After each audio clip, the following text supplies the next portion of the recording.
ನಮಸ್ಕಾರ ಸ್ನೇಹಿತರೆ, ಎಲ್ಲರಿಗೂ ಈ ನನ್ನ ಒಂದು ಯೂಟ್ಯೂಬ್ ಚಾನಲ್ಗೆ ಸ್ವಾಗತ ಸುಸ್ವಾಗತ. ಇವತ್ತಿನ ಈ ವಿಡಿಯೋದಲ್ಲಿ ಜೇನುನೊಣಗಳ ಬಗ್ಗೆ ನನಗೆ ತಿಳಿದಿರುವಂತಹ ಮಾಹಿತಿಗಳನ್ನ ನಾನು ತಿಳಿಸ್ತಾ ಹೋಗ್ತೀನಿ ನಿಮಗೆ. ದಯವಿಟ್ಟು ಈ ಒಂದು ವಿಡಿಯೋನ ಸ್ಕಿಪ್ ಮಾಡ್ದೇನೆ ಪೂರ್ತಿಯಾಗಿ ನೋಡಿ ಅಂತ ವಿನಂತಿ ಮಾಡ್ಕೊಳ್ತಾ ಇದ್ದೀನಿ. ಗೆಳೆಯರೇ, ಪ್ರಮುಖವಾಗಿ ಜೇನುನೊಣಗಳಲ್ಲಿ ಸಾಕಷ್ಟು ರೀತಿಯಾದಂಥ ಪ್ರಭೇದಗಳಿದ್ದಾವೆ.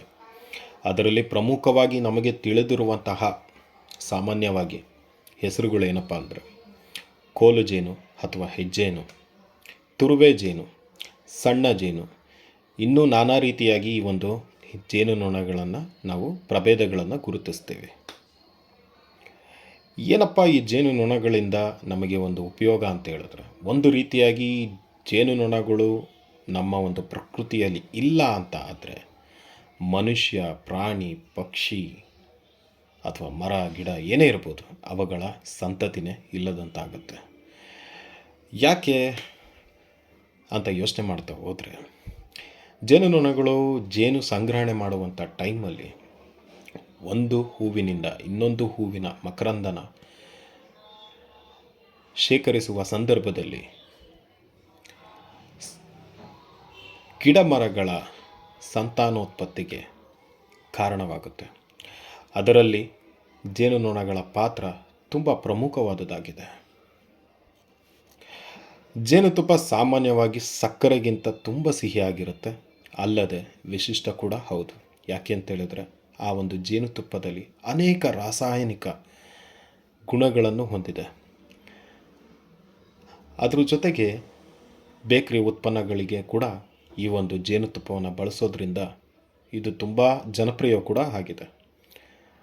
ಗೆಳೆಯರೇ, ಸಂಶೋಧನೆಯ ಪ್ರಕಾರ ಒಂದು ಜೇನುಗೂಡಿನಲ್ಲಿ 3 ರೀತಿಯಾದಂಥ ವರ್ಗಗಳು ಇರುತ್ತೆ.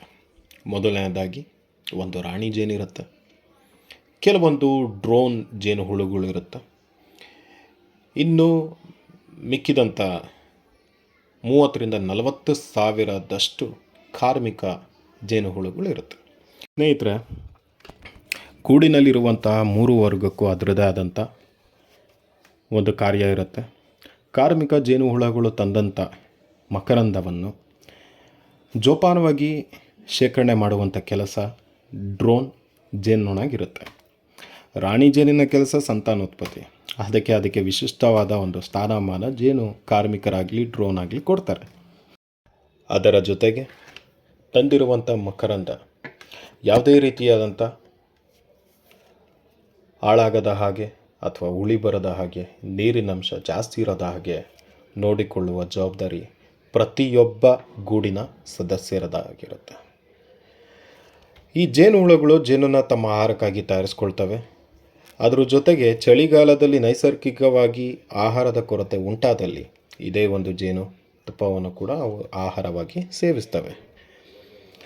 ಇದೇ ಒಂದು ಕಾರಣಕ್ಕೆ ಪ್ರತಿಯೊಂದು ಪೂಜೆ ಪುನಸ್ಕಾರದಲ್ಲೂ ಕೂಡ ನಾವು ಜೇನುತುಪ್ಪಕ್ಕೆ ಅದರದೇ ಆದಂಥ ಒಂದು ಸ್ಥಾನಮಾನನ ಕೂಡ ನಾವು ಕೊಟ್ಟಿದ್ದೇವೆ. ಇನ್ನು ಕೊನೆಯದಾಗಿ ಹೇಳಬೇಕಂದ್ರೆ, ಕೆಲವೊಂದು ದೇಶಗಳಲ್ಲಿ ಜೇನುತುಪ್ಪದ ಉತ್ಪಾದನೆ ಪ್ರಮುಖವಾಗಿದೆ.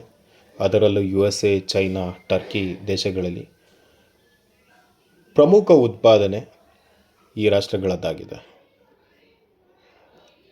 ಇಲ್ಲಿಗೆ ಈ ಒಂದು ವಿಡಿಯೋನ ಮುಗಿಸ್ತಾ ಇದ್ದೀನಿ. ನಿಮ್ಮ ಅನಿಸಿಕೆ, ಅಭಿಪ್ರಾಯ ಏನೇ ಇರಲಿ ದಯವಿಟ್ಟು ಕಮೆಂಟ್ ಮುಖಾಂತರ ತಿಳಿಸಿ ಅಂತ ಹೇಳ್ತಾ ಈ ಒಂದು ವಿಡಿಯೋನ ಮುಗಿಸ್ತಾ ಇದ್ದೀನಿ. ಎಲ್ಲರಿಗೂ ಒಳ್ಳೆಯದಾಗಲಿ. ಜೈ ಹಿಂದ್, ಜೈ ಕರ್ನಾಟಕ ಮಾತೆ.